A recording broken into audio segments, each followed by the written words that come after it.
In this video, we'll show you 2 simple methods to unblock someone on Instagram. And stay tuned until the end as we'll share a bonus tip on how to access the mute feature to take a break from someone's feeds. So let's get started. The first method to unblock someone is to head to the search tab and enter the profile name you want to unblock. Tap on their name when it appears in the search results, then look for the unblock button, and tap on it. Confirm your decision by tapping unblock again, or choose cancel if you have second thoughts.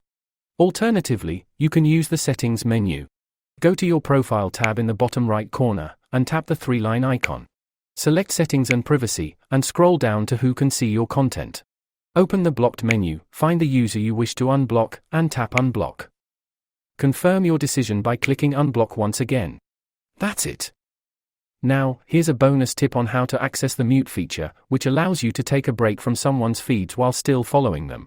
To do so, visit their Instagram account, and press the following button, tap on mute, and select what you wish to stop seeing from them. Thank you for watching, and if you found this video helpful, check out our full playlist of tutorials about Instagram.